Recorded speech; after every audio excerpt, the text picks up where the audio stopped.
Hello, right. So we're going to sort you out now to look at how to book on the fly. That's without making a customer, create a new customer on the system first.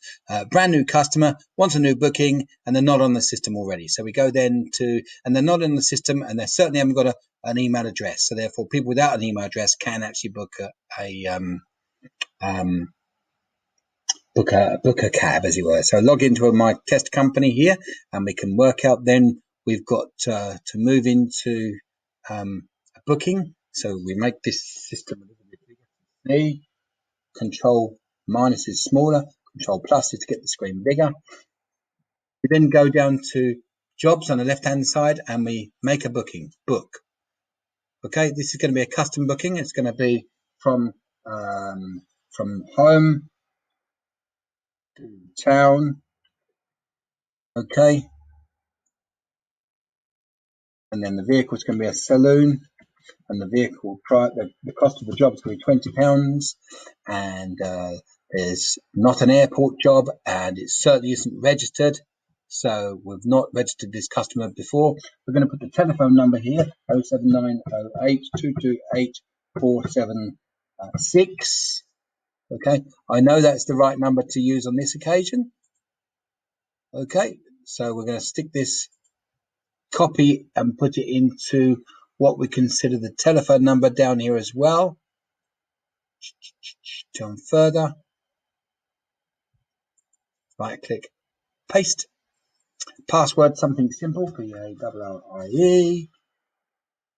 First name, B-A-R-R-I-E. Last name, Ingram. I'm going to make this test 6 actually.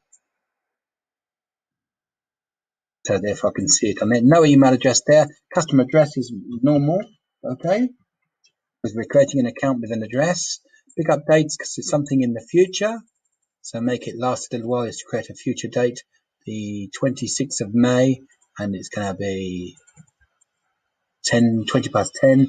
Pick up address is going to be home, 26 Juniper Road, because they may have a home address. Doesn't mean so they're going to be picked up at the same place. Postcode, always got a postcode. Okay, that's easier for the driver and everybody else to make sure that everything's booked correctly. Access right, and the number 1 luggage is always in there as default, and the 1 I'm going to pay by cash. We've done all the bit up there, done there, and let's see if the booking books well. Successfully created. Let's go and see if the customer is on there, but first we see all jobs. Okay, the idea is to have all the jobs in order.